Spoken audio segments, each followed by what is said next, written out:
Come on and shine, shine, shine. Las Vegas, shine your light on me. Welcome to Las Vegas Tonight.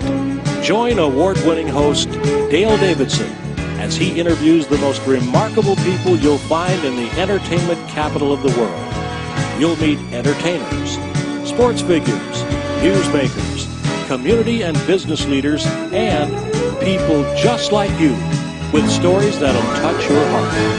Now, here's Dale Davidson. Welcome to Las Vegas Tonight. Each and every week we bring you fascinating guests, interesting interviews, and entertainment. We got it all rolled into one today. We've got Pastor Vince Antonucci. Pastor, thanks for joining us. Thank you for having me. Appreciate it. Yeah. Let's get the book right away. I became a Christian and all I got was this lousy t-shirt, which is a great title. We were talking about my friend Dr. Kevin Lehman before we started to roll, and he always has titles like that, you know, how to raise a step family without getting stepped on, you know, and that kind of stuff. Yeah. It's that same kind of title. So yeah, that's great. What made you decide to give up the senior pastorship of a very successful church and decide to come to Las Vegas? Yeah. I guess it kind of traces all the way back to my kind of story and what God's done in my life. I grew up, my mother's Jewish, and my father was a, I guess I'll say professional poker player, gambler. Okay. I say professional because he didn't have any other job. Right. So that's how he made money and lost money. And so we lived in Florida and New Jersey most of my life, but my father spent most of his time here in Las Vegas. Oh, okay. And so he'd come out here for 2 or 3 weeks, come home for a few days, and so having a Jewish mother and a gambling father, you might think we probably didn't go to church a whole lot, and I literally never went one time my whole life. And so growing up, never went to church. And not only that, but I never, as far as I know, I never met a Christian. Now, I certainly must have, but I never had anyone identify themselves as a Christian or mention God or tell me about Jesus or invite me to church. And so the first 20 years of my life, I literally did not know the first thing about God, Jesus, or Christianity. When I was 20 years old, I was my sophomore year of college. I was going to school in Buffalo, New York, and it was Easter morning of my sophomore year, and I turned on the TV because I was waiting for my girlfriend. She was late as usual. We were supposed to go to brunch, and I flipped through. We only had 3 channels, and every channel had on what I considered to be a dumb religious show. I didn't know anything about it. They had roadblocked your channels. Yes, 3 channels because it was Easter, makes sense, but Easter was not, something I cared about or knew about. Right. And so I was going to turn the TV off, but one of the channels caught my attention.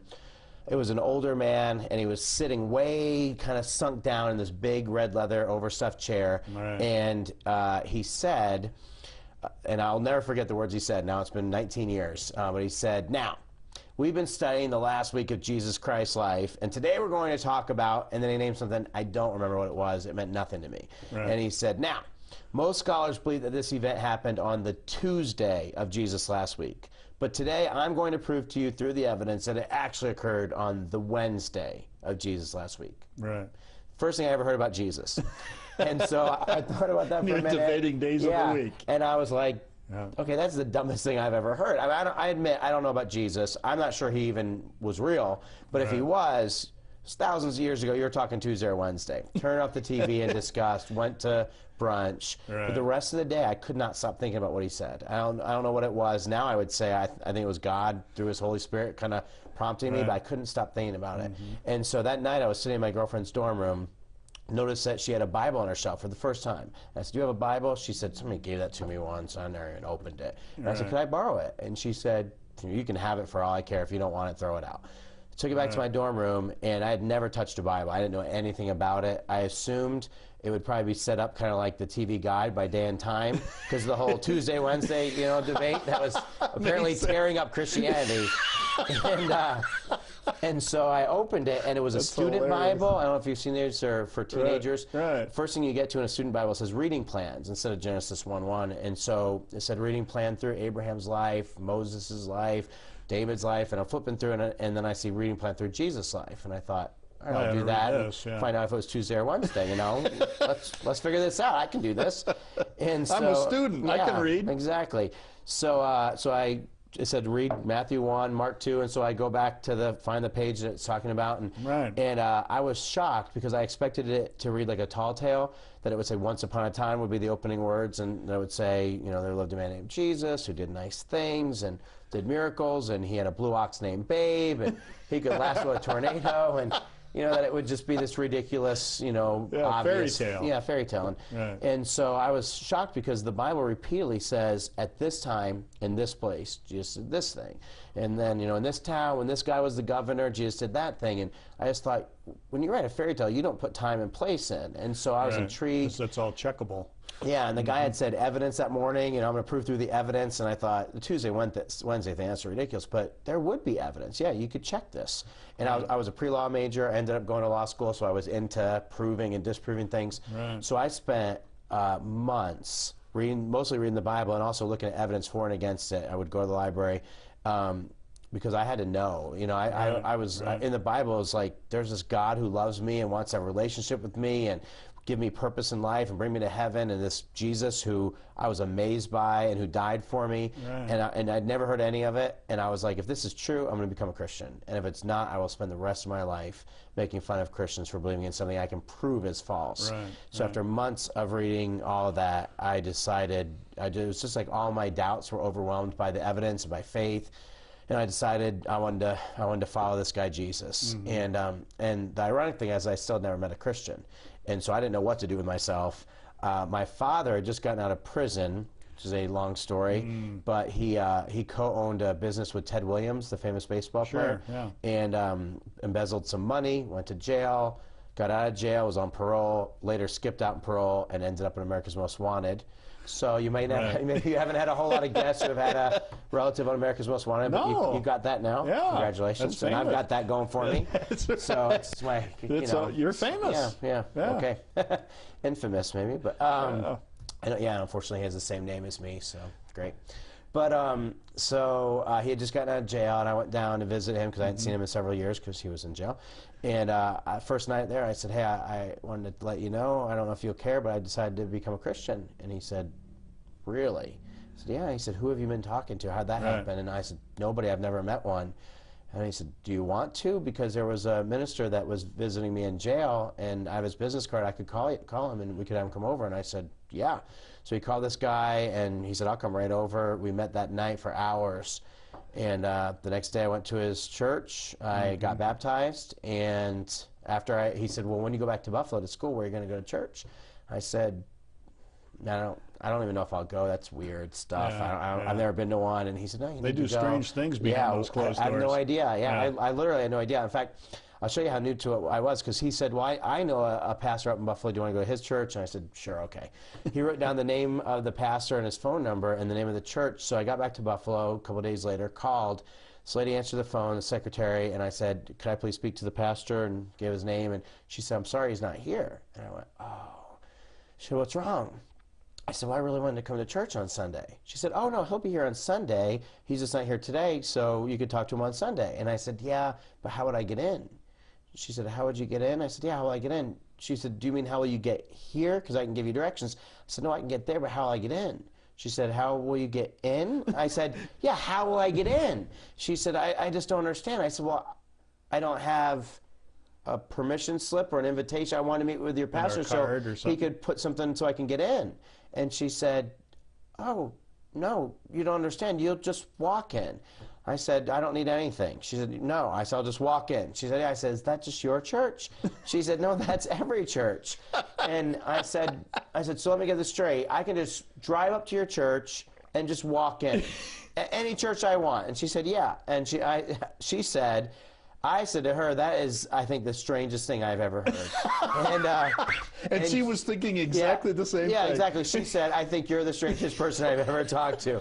So I think I'm the sane one. Everyone thinks that's weird, but like, there's not many things in life, you know, you can't just bring your kid to a Little League game and say, hey, let them play. No. You got to sign up. You know, you need to do the paperwork. You need permission. You need a ticket. You need a pass. Exactly. What in life, you know, got to pay a cover charge. Yeah. And so my background is absolutely no Christian experience. That's and amazing. So, yeah, from just kind of that story and reading the Bible and seeing that God's passion is for people who are far from Him and bringing them home, you know, the prodigal son story, and just my passion has been people like me who just haven't been reached and no one's talking to.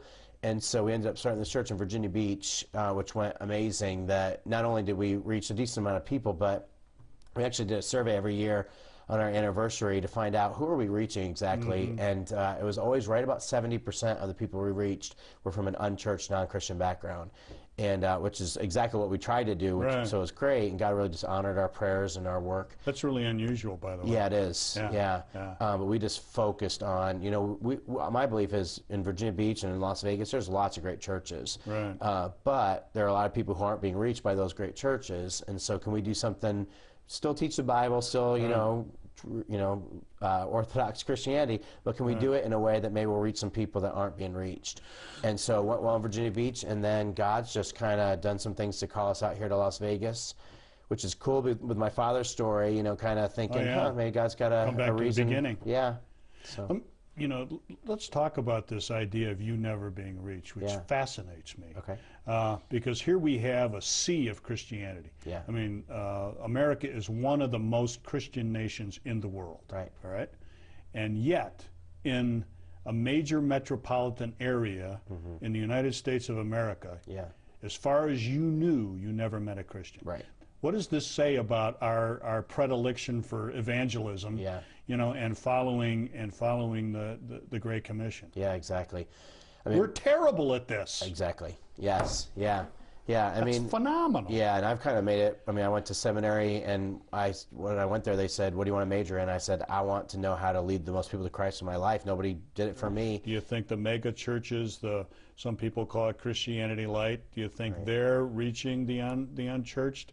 Or is it something prior to that? Right. If it's a linear process, and let's say for the sake of argument that it is it something that needs to be done earlier before that step? Sure. You think? I think the way it works best is it's through relationships, not through churches. That if somebody had invited me to church back in the beginning of my story, I would have had no interest in it. Yeah. But if somebody befriended me and through our friendship shared Jesus with me, I would have listened. And so I think the best way is through relationships. I do think, when you look at the numbers, that it tends to be bigger churches and newer churches that do a little bit better job at reaching people who are far from God. Right. And that's not saying other churches don't, but just I think the percentages are a little bit higher that a non-Christian, if they're willing to go to church at all, is a little more comfortable typically going to a church that's bigger, where maybe they can be a little anonymous at first Sit in the back pew.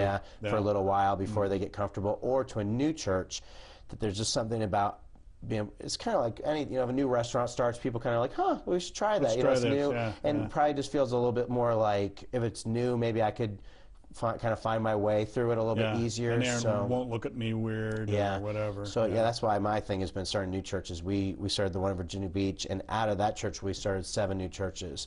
Really? And now we're trying to do it again. So we'll see what happens. In Las Vegas, and we'll talk about all of that in a minute. What did you do specifically in Virginia Beach to go from 0 to 1,000? Yeah, and we never quite hit 1,000, so I don't want to overstate my case. We'll say it's 1,000 because it was actually 10,000. I think we had a few Sundays where we hit 1 million, but and we're all honest, really.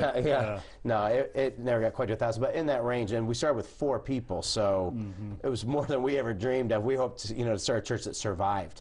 A couple things we did was one's very curious. I didn't do it as a intentional strategy. It's just what I thought I was supposed to do because I didn't know anything. But we started with a core group predominantly of non-Christians. Now, we didn't give them leadership roles or let them teach Bible studies, but we had a few Christians, my wife and I, and a friend and his wife. And then we wanted to be a church that, Jesus said, I didn't come for the righteous, I came for the unrighteous. And he said, I came to seek and save the lost. So we went to Virginia Beach saying, let's seek and save the lost. And so instead of saying, well, we'll start doing that later, we just said, let's start from day one. And so we just started making friends with people who are far from God and saying, hey, would you want to be a part of starting a church that's maybe not the church that you have, the stereotype that you have in your head, that it's judgmental or it's, full of hypocrites. Yeah, or something like that. What if it was a church that was full of people who we're on a journey, and realize we're not perfect, but we're trying to know a perfect God and become more like Him. And so people find this astounding, but we found a bunch of non-Christians who are interested in joining us.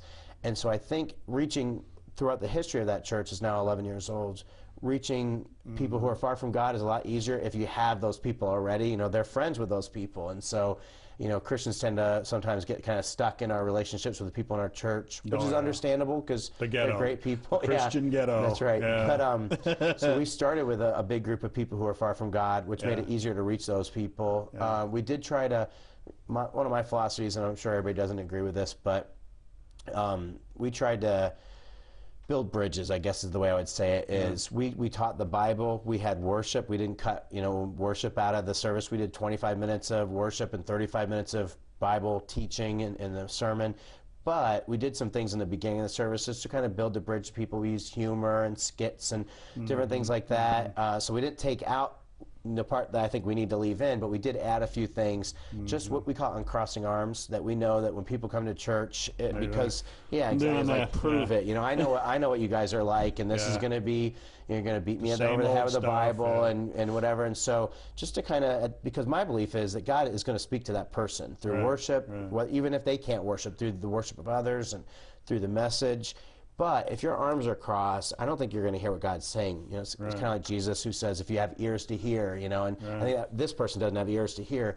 So our philosophy was, let's use the first 5 minutes of the service or so to do something that makes a person go, what's that about? Yeah, what is this? And so just using, we do some goofy top 10 lists and just different things that make people go, all right, this is not what I thought it was going to be, and hopefully get to the uncrossed arms state. And then we're going to worship God, and we're going to teach you the Bible. We're going to do it in a way that makes sense to you and explain the things that don't make sense. And so, I'm big on, not just mentioning Moses, but saying, hey, there's this guy in the Old Testament named Moses, and just kind of, filling in the details, because I know when I first started going to church, I had no idea. And, and so just trying to not take anything out, but just add some things in to help that person kind of walk them through those first experiences of church. I think that helped a lot. I think it's the small things, just letting them know, we know you're there, and we're going to help you. We're going to explain things that you don't understand when we take communion, which, again, we take communion. We don't take out things like that from the service, but we're going to explain it because we realize, they're going to be sitting there going, is it snack time? This is kindergarten. They're passing out snacks, and so just to make sure, hey, when we take the offering, explain why we give. And so I just think those small things help a person to feel comfortable. That's wonderful. Yeah. So we're gonna talk even more about that, because I wanna delve into Virginia Beach just a little bit more. Okay. But also talk about Verve. Yes. Verve for life. What does Verve mean? Yeah. All of which we're going to take a brief break. Okay, great.